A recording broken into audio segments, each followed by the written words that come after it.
अस्सलामुअलैकुम, आप face to face देख रहे हैं। मैं हूं मोहम्मद अकबर बाजवा। काजी फायज ईसा साहब आपने देखा, वो उन्होंने पॉकेट से छोटा वो कॉन्स्टिट्यूशन ऑफ पाकिस्तान निकाला जब वो गए थे पार्लियामेंट में तकरीर करने, और उन्होंने कहा कि अल्लाह के बाद इस किताब का साया है और इसी किताब के साथ हमने चलना है। इस मामले पर ज़रा तफसील से बात करनी है क्योंकि चेयरमैन तहरीक इंसाफ इमरान खान ने 7 सफ़ों पर मुश्तमिल एक लेटर लिखा बनाम चीफ जस्टिस पाकिस्तान, नॉट बनाम काजी फायज ईसा साहब जिनके खिलाफ रेफरेंस उनकी हुकूमत में आया था, लेकिन ये चीफ जस्टिस ऑफ पाकिस्तान के नाम लिखा गया। 77 सफ़ात मुख्तलिफ चीज़ें साथ लफ की गई ताकि एज प्रूफ कि पाकिस्तान के अंदर इस वक्त मामला चल क्या रहा है, और कहा गया कि चीफ जस्टिस साहब इस सब मामले को देखिए, एक सियासी जमात ज़ेर अताब है और सियासी इंतकाम का उसे निशाना बनाया जा रहा है। रहनुमा अगवा हो रहे हैं, अगवा होकर आते हैं, प्रेस कॉन्फ्रेंस करते हैं, इस चीज़ का नोटिस लिया जाए। ये बुनियादी इंसानी हुकूक की खिलाफ वर्जी है और आप चूंकि कस्टोडियन, आपने सेफ गार्ड करना है। आईने पाकिस्तान के अंदर दिए गए वो तमाम अश्योरेंसेस जो फ्रीडम देती हैं पाकिस्तान के शहरियों को, लेकिन साथ ये भी कहा गया कि हुकूमत पर को हिदायत करें कि वो तहरीक इंसाफ को मुसावी मौक़े दे। और ये मतलब जो इस वक्त बुनियादी इंसानी हुकूक की खिलाफ वर्जियाँ, इन पर चीफ जस्टिस ऑफ पाकिस्तान को नोटिस लेना चाहिए, सुप्रीम कोर्ट को, आप यूं कह लीजिए। खैर, उसके जवाब में प्रेस रिलीज जारी की गई जो कि चीफ जस्टिस साहब के प्रेस सेक्रेटरी ने जारी की, डॉक्टर मोहम्मद मुश्ताक अहमद साहब ने। उन्होंने सबसे पहले सवाल उठा दिया, उन्होंने बताया कि जनाब ये इतने इस कलर की उसकी बाइंडिंग हुई है और ये पहले भी आई है हमारे पास, लगता यूं है बज़ाहिर ये दस्तावेज एक सियासी जमात की तरफ से भेजी गई है। सबको पता है कि सियासी जमात की तरफ से भेजी गई है। ये जब इमरान खान साहब ने ये लेटर लिखा था, it was an open letter, तो ये रिसीव करने से रजिस्ट्रार ऑफिस ने इनकार कर दिया। उसके बाद पाकिस्तान तहरीक इंसाफ के वकील इंतज़ार हुसैन पंजोता ने ये दोबारा सुप्रीम कोर्ट में ये कॉपी बना के उसकी भेजी कि जनाब ये है वो, एक दफ़ा देख लीजिए। तो उसके जवाब में ये कहा गया कि ये अमर हैरान कुन है कि एक सर्ब मोहर लफाफे में मौसूल होने से पहले ही दस्तावेज को मीडिया पर जारी कर दिया गया था। मतलब कौन सी उसमें ऐसी खास चीज़ थी कि वो मीडिया पर जारी नहीं हो सकती थी। मेरे वैसे जहन में आया कि जस्टिस काजी फायज ईसा साहब के खिलाफ जब रेफरेंस चल रहा था, उनकी अहलिया ने एक लेटर लिखा था उस वक्त भी, वो भी सुप्रीम कोर्ट में जाने से पहले मीडिया पर आ गया था। उस पर वीलॉग शुरू हो गए थे, उस पर प्रोग्राम्स हुए थे, ब्रेकिंग न्यूज़ हुई थी। खैर, ये कहा गया एंड पे कि सब ये यकीन रखें कि justice Qazi Faez Isa chief justice of Pakistan को अपनी आईनी जिम्मेदारियों का बखूबी इदराक है और ना उन पर दबाव डाला जा सकता है, ना ही वो जानिबदारी करेंगे। सवाल यहां पर ये उठता है कि ये दबाव किस तरह से इसको अखज़ कर लिया गया, इसमें से माने कि ये दबाव डाला गया और इसमें जानिबदारी कहां से आ गई। कॉन्स्टिट्यूशन ऑफ पाकिस्तान का आर्टिकल 14 है, 15 है, 16 है, 17 है, 19 है, ये सब वायलेट हो रहे हैं, सबके सामने हो रहे हैं। इसमें दबाव डालने वाली बात कहां से आ जाती है। राइट टू प्राइवेसी है, उसका ख्याल नहीं रखा जा रहा। राइट टू असेंबल है, पीसफुली असेंबल, वो राइट नहीं दिया जा रहा। Right to form an association है कि अपनी मर्जी से आप किसी सियासी जमात का इंतखाब कर सकते हैं, अपरेंटली वो भी नहीं है। Right to freedom of speech है, उस पर भी क्या मामला आते हैं वो सबके सामने है। डबल जेपर्डी के मामला आते हैं कि एक ही तरह के केसेस दो जगह पे चल रहे हैं। एक बड़ा मज़ेदार किस्सा आपको बताता हूँ। आज असद कैसर साहब को गिरफ्तार किया गया, मर्दान का एक प्राइवेट कॉलेज है, वहां पे कहा गया जनाब इधर गमले शमले तोड़ दिए उन्होंने और कुछ बाकी अशिया की भी तोड़ फोड़ की है। वो जो माजिद खान नामी दरखास्त गुजार है, वो कहता है जनाब के मैंने यहाँ पे इन्वेस्टिगेट किया, लोगों से पूछा, उन्होंने बताया कि ये गमले जो टूटे हैं ये असद कैसर के उकसाने पर टूटे हैं। पुलिस ने उनको गिरफ्तार भी कर लिया।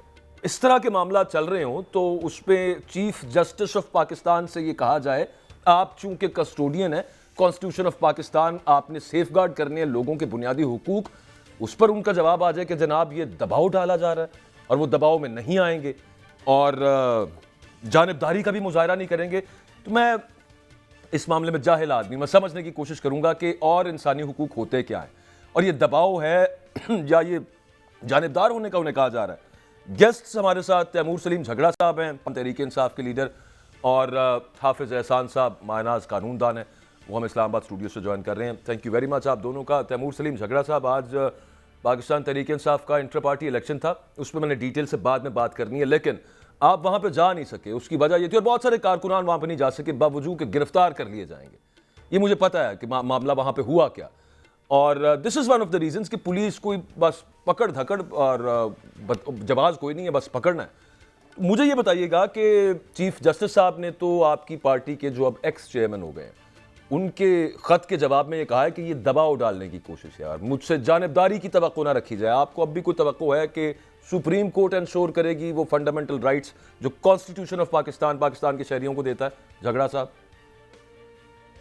जी, बिल्कुल तवक्को है, क्योंकि सुप्रीम कोर्ट के अलावा कोई और इदारा नहीं है जो कि पाकिस्तानियों के राइट सेफ गार्ड कर सकता है।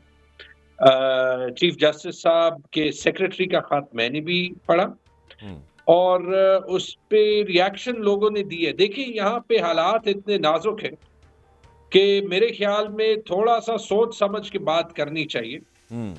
लेकिन मुझे उम्मीद ये है कि चीफ जस्टिस साहब और सुप्रीम, एक तो उन्होंने कहा है कि पिटिशन दायर करें, तो उस पे ऑलरेडी हम वो क्लास से बात कर रहे हैं।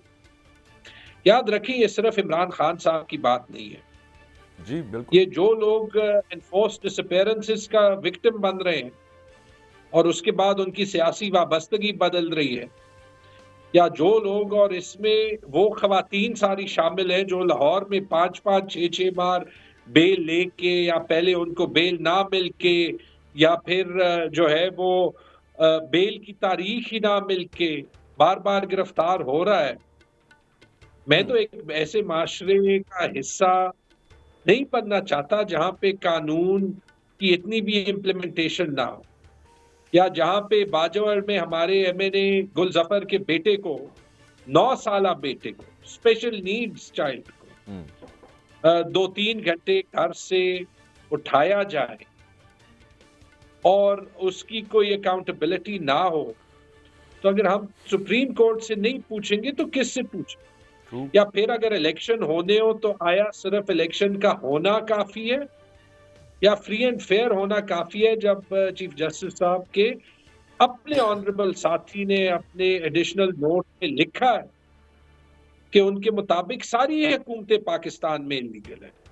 जी, इस सब के बावजूद मैं ये इसलिए कह रहा हूं, याद रखिए, ये सिर्फ इमरान खान का मसला नहीं है, हर पाकिस्तानी का मसला है जो कि पीटीआई का सपोर्टर है, या जो कि जमहूरियत में बिलीव करता है, या जिसकी वाहिद जो फाउंडेशन है उसकी सोच की वो ये नहीं है कि वो इमरान खान से नफरत करे।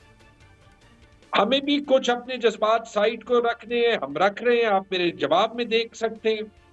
और मुझे तो बहुत उम्मीद है कि इंशाअल्लाह जब उनको या साइंड लेटर जाएगा, जैसे वो चाह रहे थे, वकील का साइन होगा या फिर पिटिशन जाएगी, तो इमरान खान और उनके दरमियान क्या हुआ है, वो एक तरफ कि सुप्रीम कोर्ट जो है वो कस्टोडियन ऑफ द कॉन्स्टिट्यूशन बनते हुए इन सारे इश्यूज पे फैसला करेगी, और पाकिस्तान के ex prime minister Imran Khan को भी इंसाफ देने में एक किरदार अदा करेगी। एब्सोल्युटली, तवक्को वहीं से है और उसके अलावा कहीं और से हो नहीं सकती।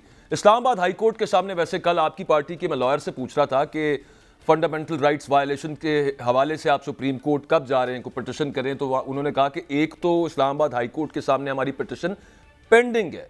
मतलब ये अर्जेंसी का मामला होता है, बहरहाल वहाँ पे पेंडिंग है। अब लेट्स सी सुप्रीम कोर्ट में क्या मामला आता है। हाफिज एहसान साहब, मेरी मिस इंटरप्रिटेशन है, मेरी कज फहमी है कि मुझे इस जुमले का मतलब कि उन पर दबाव नहीं डाला जा सकता और वो जानिबदारी का मुजाहरा नहीं करेंगे, ये मुझे इस तरह से समझ आया है कि ये इस चीज़ को वो दबाव डालना समझ रहे हैं कि आप इंसानी हुकूक की खिलाफ वर्जियों पर नोटिस लें, या फिर वो कुछ लीगल प्रोसेस पूरा कराना चाह रहे हैं, उसके बाद खुद ही ले लेंगे, अभी काफ़ी टाइम पड़ा।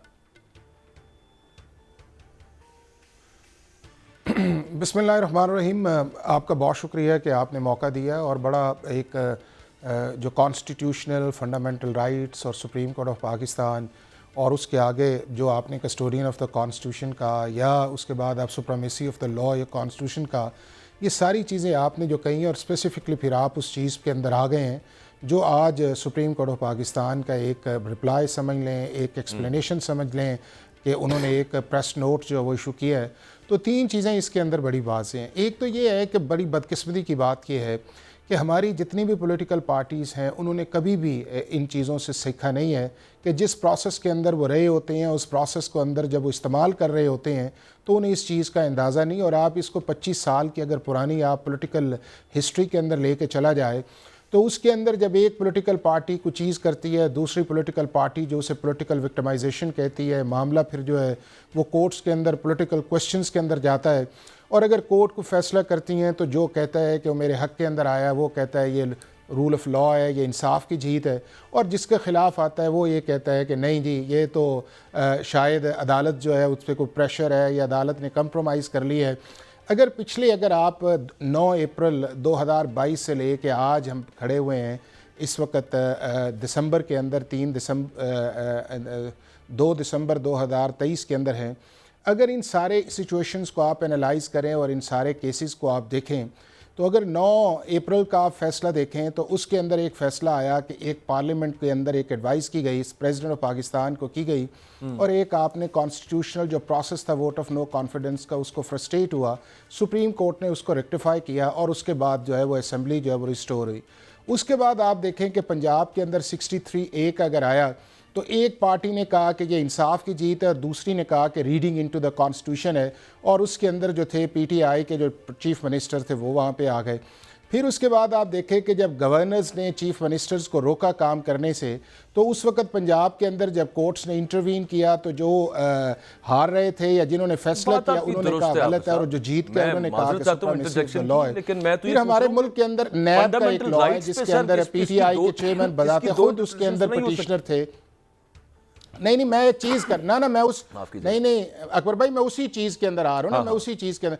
अब जो अभी रिसेंट एक फैसला आया जिसके अंदर आपने नैब की सारी अमेंडमेंट्स को स्ट्राइक डाउन किया और उस स्ट्राइक डाउन के अंदर आपने देखा है कि फिर जो हारे उन्होंने कहा कि नहीं कोर्ट को करना नहीं चाहिए और जिनके हक में हुआ और उन्होंने कहा कि जी ये बड़ा अच्छा उस चीज़ के अंदर आ गया है। अब भी जो आज इस चीज़ के अंदर आया वो बड़ा इंपॉर्टेंट है कि हमारे अंदर कॉन्स्टिट्यूशन के अंदर जो फंडामेंटल राइट्स हैं उनकी वायलेशंस नहीं होनी चाहिए। उसका अगर प्रोसेस जो है वो चीफ जस्टिस ऑफ पाकिस्तान ने एडवाइस किया है। नंबर 1 ये है कि आज तक पाकिस्तान की हिस्ट्री के अंदर कभी भी पॉलिटिकल पार्टीज़ जो है इस तरह चीफ जस्टिस ऑफ पाकिस्तान को एड्रेस नहीं करती। हमारे सामने कभी भी एग्जाम्पल्स नहीं है। अगर पॉलिटिकल पार्टीज़ के लीडर्स के ऊपर सुप्रीम कोर्ट कॉग्निजेंस लेना शुरू कर दे तो कल तो आपके मुल्क के अंदर बहुत सारी ऐसी चीज़ें आ जाएंगी। तो सर 184 फंडामेंटल राइट्स के हवाले से इसी वजह से रखा हुआ है, लेना चाहिए उनको खुद अगर और नजर आ रहा है इतने अरसे से ब्लेटेंट वायलेशंस नजर आ रही है। देखिए फंडामेंटल राइट्स मैं आपसे गुजारिश कर रहा हूं ना कि अदालत के अंदर जब आप जाते हैं तो आपने उन फंडामेंटल राइट्स की वायलेशंस को साबित करना होता है कि ये फंडामेंटल राइट्स हैं। हो सकता है किसी का परसेप्शन कुछ और हो, किसी का परसेप्शन कुछ और हो, लेकिन मामला जब अदालत अब भी चीफ जस्टिस ऑफ पाकिस्तान ने ये नहीं कहा कि मैं इन जो चीज़ें अगर मेरे पास आएंगी तो मैं उनको एंटरटेन नहीं करूंगा।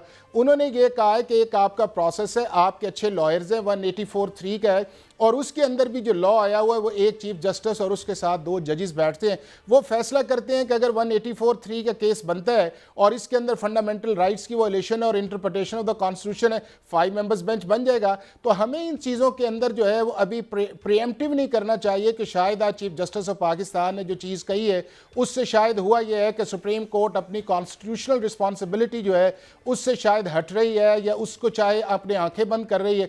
ये बात ऐसी नहीं है। और आपने अभी भी देखा कि जो 8 फरवरी वाली डेट आई थी उसके अंदर ये भी पिटीशन PTI ने की थी और ये फैसला PTI के कॉन्सेंस से आया कि ठीक है 8 फरवरी के अंदर आए तो चीफ जस्टिस मैंने ना झगड़ा साहब की तरफ जाना लेकिन हाफिज साहब मैं एक आपको वैसे याद करा देता हूं, ये बात बिल्कुल ठीक है, ये प्रैक्टिस एंड प्रोसीजर और उसके अंदर भी वो अतर मिनल्ला साहब का नोट आया जी, बिल्कुल आया। प्रैक्टिस एंड प्रोसीजर एक्ट के बाद अब वो जनाब 3 जजेस बैठेंगे, एक पैनल बनेगा, वो डिसाइड करेंगे, वो ठीक हो गया। आप वैसे एक बात सिंगल चीफ जस्टिस की अथॉरिटी या प्रोरोगेटिव नहीं रहा, डन हो गया। मैं एक छोटी सी बात आपसे ये पूछने लगा हूं। एक केस था कि हुफाज कराम को 20 नंबर मिलने चाहिए कि नहीं मिलने चाहिए। उसके दौरान एक अखबार का तराशा काजी फायजी साहब तब जज होते थे, वो उन्होंने निकाली। उन्होंने कहा कि ये सेनेट इलेक्शन से पहले तहरीके इंसाफ क्यों डेवलपमेंट फंड्स दे रही है MPAs को, MNAs को, तो वो उस पर उन्होंने सुओ मोटो ले लिया था। वो बड़ा मामला था खुदा के खौफ से, या फिर ये बड़ा मामला है कि लोगों की प्राइवेसी नहीं रह गई। नहीं, आपको पता है उसके अंदर क्या हुआ? लोगों को जलसा करने की इजाजत नहीं, मुझे पता है सर, ना सिर्फ आप उस पे नहीं मैं जा रहा, ना अकबर भाई, सिर्फ आप उसके अंदर एक ये हुआ कि वो जो सुओ मोटो लिया गया था उसके ऊपर सुप्रीम कोर्ट का एक बेंच बैठा और उन्होंने उसको खारिज किया। जी हुआ, बिल्कुल हुआ, लेकिन काजी साहब ने तो उठाया ना वो मामला। जस्टिस ने उन्होंने एक ऑर्डर भी किया कि आइंदा पीटीआई का कोई भी जो चेयरमैन का केस है वो नहीं सुनेंगे। तो लिहाजा आप जहां सुप्रीम कोर्ट ऑफ पाकिस्तान उस काम को अंडू कर देती है या आगे लेके जाती है तो काइंडली आप उसको भी एक्सप्लेन करें ताकि फैक्ट्स जो है वो करेक्शन की तरफ। सर हम देखें, मैं मॉडलिटीज में नहीं जा रहा, मैं तो बुनियाद पे जा रहा था कि अगर ये मामला उठाया जा सकता था तो यहां पे भी काजी साहब खुद कॉग्निजेंस ले सकते थे। मैं सिर्फ इतनी गुजारिश कर रहा हूं। मैं झगड़ा साहब की तरफ जा रहा हूं। झगड़ा साहब आज जब आपके पास एक नहीं जब आप नहीं आप ही जी आप कर लें, कंप्लीट कर लें बात। ठीक है जी। अच्छा झगड़ा साहब, मैंने पूछना था, आज सवाबी के अंदर भी पाकिस्तान तहरीक इंसाफ का कन्वेंशन हुआ, मुख्तलिफ कन्वेंशन हो रहे हैं, फुटेजेस हम देख रहे हैं, लेकिन उसके अलावा जो लीडरान हुआ वो सिर्फ एक शेर अफजल मरवत साहब ही हैं, उन्हीं को इजाजत है। उसके अलावा जो आज इंटर पार्टी इलेक्शंस के हवाले से हुआ है, जो उस पर तमाम पार्टीज यकजुबान है कि तहरीक इंसाफ के इंटर पार्टी इलेक्शंस में धांधली हो गई है, और जो इलेक्शन कमीशन ने पहले ऑर्डर किया कि आप अगर ये नहीं करवाएंगे दोबारा इलेक्शंस तो हम आपको बल्ले का निशान बैलेट पेपर पर नहीं देंगे। लग यूं रहा है कि ये जो कहा गया था तब और अब जो इतने अबहाम उठा दिए गए हैं, आगे शायद इलेक्शन कमीशन यही कर दे कि जनाब ठीक है हमने नहीं देना बल्ले का निशान, क्योंकि हम मुतमईन नहीं हुए आपके इंटर पार्टी इलेक्शन से। तो उस सूरत के अंदर कोई स्ट्रेटजी है तहरीक इंसाफ की? यार देखिए, इलेक्शन कमीशन ने 310 दिन पंजाब में इलेक्शन नहीं कराया, 310 दिन केपी में इलेक्शन नहीं कराया। उन्होंने कहा कि सदर के पास इलेक्शन देने का इख्तियार नहीं है, और फिर जब अटॉर्नी जनरल सुप्रीम कोर्ट के सामने आ गए तो वो मान गए कि इख्तियार सदर के पास ही था। 110-120 दिन वफाक और बाकी सूबों में इलेक्शन नहीं हुआ। अथन मिनल्ला ने यह भी कह दिया कि even a single day beyond 90 days is a grave violation of the constitution, कि 90 दिन से एक दिन भी आगे जाना तो आइन की संगीन खिलाफ वर्जी। ठीक, इस सब के बाद 13 सितंबर को मेरे ख्याल में हमारे सिंबल वाले केस का फैसला उन्होंने जुबानी आप लोगों के सामने ही सुना दिया था, मीडिया के सामने, और कह दिया था कि हम इनकी एक्सप्लेनेशन मान गए और सिंबल पीटीआई का है। 70 दिन फिर फैसला महफूज रखा और फिर आ गया कि जो इलेक्शन कमीशन ने 310 दिन नेशनल और प्रोविंशियल इलेक्शंस नहीं कराए, वो पीटीआई को कहती है कि 20 दिन में इलेक्शन करा दिया, एक लीगल इलेक्शन करा दिया। और इस पे भी फख्र है कि कोई बड़ी पार्टी ले ले और एक की मिसाल दे दे जिसने अपनी फैमिली से बाहर किसी को चुना, क्योंकि सबके इलेक्शंस देख लें आप, पीएमएलएन के देख लें, अनकंटेस्टेड। झगड़ा साहब, इससे आपको लगता नहीं है कि there something fishy and decision कुछ इसी तरह का है कि वो पुरानी बात पुरानी हो गई, आगे बैलेट पेपर पे बल्ले का निशान शायद ना हो, कुछ इस तरह का फैसला लग रहा है आपको?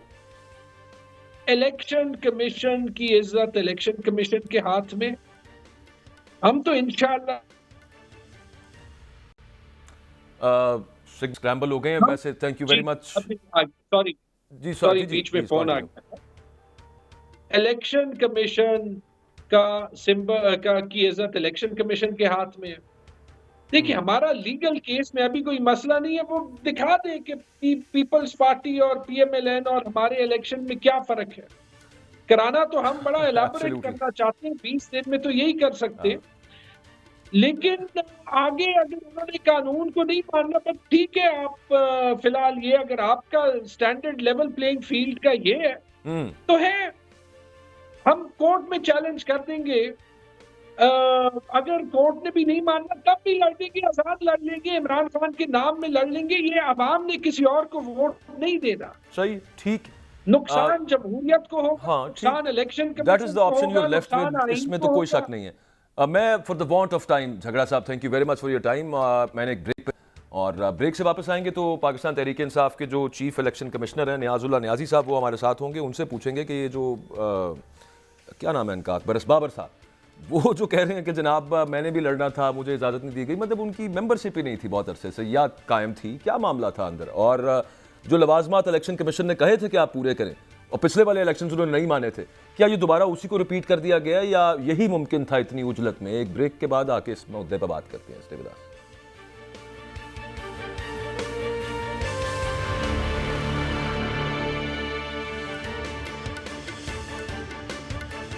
इलेक्शन कमीशन ऑफ पाकिस्तान के कहने पे सिर्फ 20 दिनों के अंदर इंट्रा पार्टी इलेक्शंस तो आज पाकिस्तान तहरीक इंसाफ ने करवा लिए हैं, लेकिन उसके ऊपर बाकी तमाम सियासी जमातों को ये इख्तलाफ है कि जनाब ये इलेक्शंस ठीक नहीं हुए, इलेक्शन कमीशन इस पर नोटिस ले ताकि बैलेट पेपर पे बल्ले का निशान ना हो। Chief election commissioner Pakistan Tehreek Insaf नियाजुल्लाह Niazi साहब हमारे साथ हैं। सर, ये सबसे पहले तो क्लियर कर दीजिएगा, जो पहली कहा गया था इलेक्शन कमीशन की तरफ से एतराज़ कि आपके पार्टी आइन के मुताबिक पिछला इलेक्शन आपने नहीं करवाया, तो ये वाला आपने पार्टी आइन के मुताबिक करवाया। और दूसरी चीज़ ये बता दें, वो अकबर अस बाबर साहब कह रहे हैं कि मैंने भी हिस्सा लेना था, तो मुझे ना लिस्टें दी गई हैं ना मुझे पेपर्स जमा कराने के लिए कुछ बताया गया। इन दोनों चीज़ों को ज़रा क्लियर कर दीजिए। वो कहते हैं मैं शिकायत लगाऊंगा जाके। जी जी, बिस्मिल्लाहिर्रहमानिर्रहीम। बाजवा साहब, आपने जिस तरीके से सवाल पूछा है, मैं सबसे पहले ये कहना चाहता हूँ कि इस टाइम रियासत पाकिस्तान जिस हालात से गुज़र रही है और जिस तरीके से मैं कहता हूँ कि आइन पाकिस्तान को एक तरफ रख दिया गया है, मुल्क बहुत ही मुश्किल हालात से गुज़र रहा है। और मुल्क में अगर जमहूरी प्रोसेस रुक जाए तो और ख़तरात आपको बढ़ जाते हैं। एक पार्टी है जो कि ना को डिस्क्वालीफाई है, वो एक प्रोसेस में हिस्सा लेना चाहती है, लेकिन उसको किस तरीके से टेक्निकल तरीके से रोका जा रहा है और मुख्तलिफ़ किस्म के हरबे किए जा रहे हैं। पॉलिटिकल पार्टीज़ दूसरी जो इतराज़ करती हैं, जो आपने कहा है, उन पॉलिटिकल पार्टीज़ के अपने अंदर इलेक्शन देख लें तो उनके इलेक्शन तो इंट्रा पार्टी होते ही नहीं है। वो एक पेपर लेते हैं और आगे लिख देते हैं फलां फलां। वो मैं अभी दिखाता हूँ सर, वो मेरे पास क्लिप्स भी पड़े हुए हैं। आपने वैसे अपने आइन के मुताबिक इलेक्शंस करवाए हैं आज? मैंने जो इलेक्शन कराए, जो आपने फरमाया कि जो उन्होंने हमारा जो पहली पटिशन थी उसका फैसला किया और हमें 20 दिन टाइम दिया। अब 20 दिन टाइम हमें देना, और जनरल इलेक्शन 8 फरवरी को जनरल इलेक्शन की डेट है और उसका नेक्स्ट वीक उसका भी शेड्यूल आ रहा है, उसमें लोगों ने जाना है उस इलेक्शन में। अब देखें कि कितना हमारे लिए मुश्किलात हैं।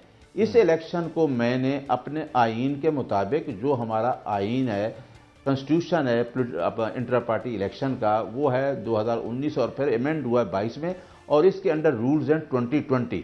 सही रूल्स की हर प्रोविज़न को फॉलो करते हुए मैंने रिटर्निंग ऑफिसर नॉमिनेट किए, और पाँच रिटर्निंग ऑफिसर थे, जो 4 सूबों के रिटर्निंग ऑफिसर थे और एक सेंटर का रिटर्निंग ऑफिसर था। और जो शेड्यूल दिया 29 तारीख को हमने इनवाइट किए नॉमिनेशन पेपर, और यकम को हमने नॉमिनेशन पेपर मांगे, उनकी सिक्रूटनी भी की, और उनके ऊपर अगर कोई ऑब्जेक्शन होता तो वो ऑब्जेक्शन रिटर्निंग ऑफिसर ने सुनना था। सर, ये सारी डिटेल्स आपने अकबर अस बाबर साहब को क्यों नहीं दी? वो शिकायत करते हैं कि मैं मांगता रहा हूं, ये लिस्टें शिस्टें मुझे नहीं मिली। मैं बताता हूं, जब हम सारे प्रोसेस से निकल गए, यकम तारीख को जो मीडिया पे बैठ के मैंने मीडिया पे स्टेटमेंट सुनी है, बतौर chief election commissioner Babar Akbar ने ना मुझसे रब्ता किया ना रिटर्निंग अफसर से रब्ता किया। जिस दिन 9 से लेकर 3 बजे तक ये प्रोसेस था यकम को, और अकबर एस बाबर खुद मीडिया पे कह रहा है कि मैं 4:45 बजे गया हूँ। आप पहले ये देख लें कि एक आदमी खुद कहता है कि मैं वहाँ 5 बजे जाता हूँ, और वहाँ जाके नीचे एक वीडियो बना लेता है और मीडिया पे जाके ये कहता है कि जी मुझे वहाँ पेपर्स नहीं मिले। सही। क्या आप ये कहते हैं कि जी मैं तो एक पुराना मेंबर हूँ, आपने किससे रब्ता किया? आपने मुझसे रब्ता किया या किसी इलेक्शन कमीशन हमारे रिटर्निंग ऑफिसर से रब्ता किया?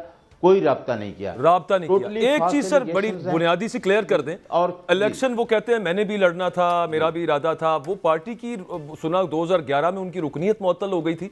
अगर मुअत्तल अभी तक क्या मुअत्तल ही है वो उनकी रुकनीयत, और फिर वो इलेक्शन कैसे लड़ सकते थे अगर ऐसा मामला? तो मैं बताता हूँ कि 2011 में उस टाइम के जनरल सेक्रेटरी ने इनकी रुकनीयत मुअत्तल की कि इसके पार्टी पॉलिसी के ख़िलाफ़ है।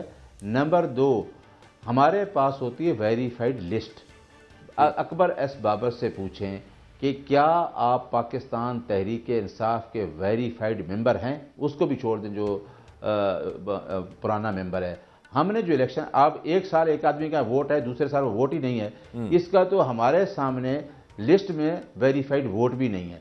और जो इसका एलिगेशन है जाके मीडिया में बताना, वो टोटली इसने बताया कि जी मैं वहाँ गया और मुझे नॉमिनेशन पेपर नहीं मिले। भाई आप मुझे प्रेजेंटेशन दे सकते हैं, अगर आपको नॉमिनेशन नहीं पता आप मुझे एक एप्लीकेशन लिख के दे दें, मैं उस पर फैसला करता। तो ऐसे इस तरह का एलिगेशन लगाना, ये मेरे एलिगेशन है। और मेरा ख्याल है अगर इतनी लाखों की तादाद में वोटर मेंबर थे, आपको कोई और कंप्लेंट मिली है?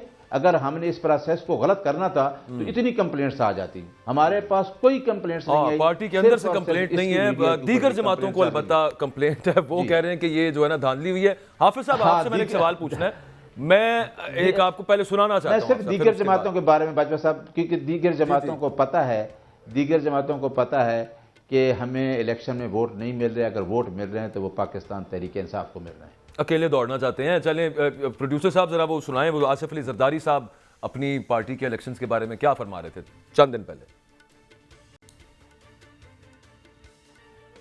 अच्छा, ये आपने देख लिया है। एक और वो ब्रेकिंग न्यूज़ जो कुछ अरसा पहले फ्लैश की थी टीवी स्क्रीन के ऊपर PMLN के इलेक्शंस के हवाले से, वो दिखाएं जी। वो शहबाज शरीफ 4 साल के लिए मुस्लिम लीग नून के बिला मुकाबला सदर मुंतखब।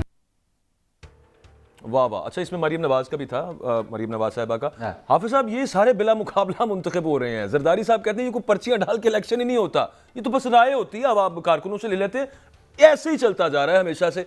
इस दफा आपके ख्याल के अंदर ये इलेक्शन कमीशन ऑफ पाकिस्तान को क्या ऐसा मसला हुआ है कि उन्होंने कह दिया कि जनाब दोबारा करा के इलेक्शन, वरना नई बैलेट पेपर पे बल्ले का निशान होगा। वैसे ये चूंकि वो हाई कोर्ट के बराबर है, वो तो ही इलेक्शन कमीशन भी हो जाती होती है। ज़हन में रख के सर जरा बताइएगा। देखिए अकबर भाई, एक तो चीज़ बड़ी वाज़ेह है कि जितनी भी पाकिस्तान के अंदर पॉलिटिकल पार्टीज़ हैं, उनके जितने भी इंट्रा पार्टी इलेक्शन होते हैं वो सिर्फ इलेक्शन कमीशन ऑफ पाकिस्तान की एक फॉर्मेलिटी जो है, जो सेक्शन 208 या 209 की है कि आपने हर पार्टी के अंदर 5 साल के अंदर आपने एक इलेक्शन करवाना है, 5 साल से ज़्यादा पीरियड नहीं होना चाहिए। ये सिर्फ उस फॉर्मेलिटी को पूरा करते हैं, ना उसके अंदर कोई बंदा खड़ा होता है, ना उसके अंदर ये कहा जाता है कि प्रॉपर जो है वो पर्ची पड़ती है। आप जितने भी इलेक्शंस देख लें तो इनके अंदर आपको मोस्टली ये नज़र आएगा कि अनअपोज्ड की एक लिस्ट है जो पार्टी हेड जो है वो देता है, और उसकी एक जनरल काउंसिल जो है, जो कि कॉन्स्टिट्यूशन के अंदर लिखा हुआ है और इलेक्शन के एक्ट के अंदर भी है कि उस कॉन्स्टिट्यूशन के अंदर जो जनरल काउंसिल है उसने इलेक्ट करना है, और वो जनरल काउंसिल जो है वो जो डिसीजंस आते हैं उनको एंडोर्समेंट साहब, ये तो फिर मुतासिबाना रवैया हुआ ना इलेक्शन कमीशन का, कि सिर्फ एक पार्टी को सिंगल आउट कर रहे हैं और बाकियों से नहीं पूछ रहे, उनके भी इलेक्शन। मैं उसी तरह एक ही सिर्फ पाकिस्तान के अंदर है, एक ही बाजवा साहब पाकिस्तान के अंदर इंट्रा पार्टी प्रॉपर इलेक्शन हुए थे जो PTI ने करवाए थे, और आपको याद है कि उसके कॉन्सिक्वेंसेस आज भी PTI जो है वो भुगत रही है, और कई ग्रुप्स के अंदर और किस लेवल पे गए। आज भी जो प्रोसीडिंग्स हुई है वो इलेक्शन कमीशन का जो एक प्रोसेस है उसको फुलअप करने के लिए की गई है, और अब ये है कि 7 दिन के अंदर जो पार्टी हेड है वो एक सारे प्रोसेस को एक सबमिशंस के अंदर सर वो तो हो गया इलेक्शन कमीशन ऑफ पाकिस्तान। वो तो सर हो गया, मैं पूछ रहा हूँ ये इलेक्शन कमीशन की जो नवाजिश है, उसके बाद 7 दिन खुसूसी करम नवाजी जो है, और उसकी इस पे जरा थोड़ी सी रोशनी डाल देना। ये क्या किसी कोर्ट के अंदर चैलेंज वगैरह हो सकती है? वो मुनीर न्याजी का एक शेर है, वो मुनीर न्याजी का एक शेर है, वो बाजवा साहब वो मुनीर न्याजी का एक शेर है, कुछ शहर दे लोग भी जालिम सन, सानू भी मरन का शौक है। अब ये देखें कि 2021 से ये प्रोसेस चल रहा है कि इलेक्शन कमीशन के अंदर PTI का इलेक्शन 2021 से चल रहा है, और उस इमरान खान साहब जो थे उस वक्त प्राइम मिनिस्टर ऑफ पाकिस्तान थे। बस सर गल हुई है कि बस वही बात आपके वाली आ गई, शहर के लोग जालिम ने ना। मैंने क्लोजिंग की तरफ जाना है, मुझे न्याजी साहब के जरा एक आखिरी सिर्फ कमेंट चाहिए। न्याजी साहब, आज आपके कारकुनान की गिरफ्तारियों के भी मामलात रहे हैं, कुछ लीडर्स वहां पे नहीं आए, मेरी बात हुई है, वो कहते हैं कि जनाब हम इस वजह से नहीं गए, उधर छापा ना पड़ जाए, गिरफ्तारी ना हो जाए, पुलिस ही आके जो है ना तंबू शंबू खाड़ के ना ले जाए। ये थे सब खौफ आज जब इलेक्शन कराना था न्याजी साहब?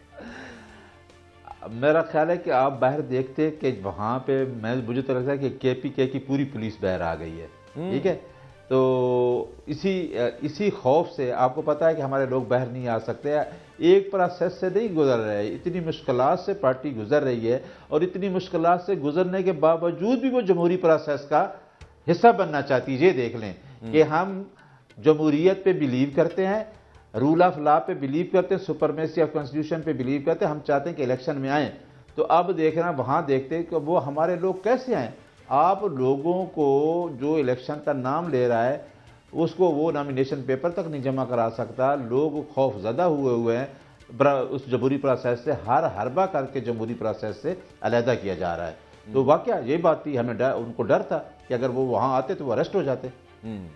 साहब ठीक, बिल्कुल ठीक। वो मेरा ख्याल है वो जो अभी हाफिज़ा भी बात कर रहे थे कि वो मुनीर न्याजी का शेर के कुछ शहर दे लोग भी जालम सन कुछ सानू मरंदा शौक भी सी, लेकिन उसके अलावा मुझे गालिब का शेर याद आ गया क्लोजिंग के लिए कि वो जिसका एक मिसरा है कि एक आग का दरिया है और के जाना है। मामला तहरीक इंसाफ के लिए कुछ इस तरह का बना हुआ है। खैर, आपने आज का प्रोग्राम देखा, दोनों मौजूद मेहमानों का बहुत शुक्रिया। कल इंशाल्लाह जी मुलाकात होती है। कल हम शेखुपुरा में मौजूद होंगे, अवामी सर्वे करेंगे, वहाँ पे लोगों से पूछेंगे कि आने वाले इलेक्शंस में वो वोट किसे देंगे। तो कल का प्रोग्राम ज़रूर देखिएगा। आज इजाज़त दीजिए, अल्लाह।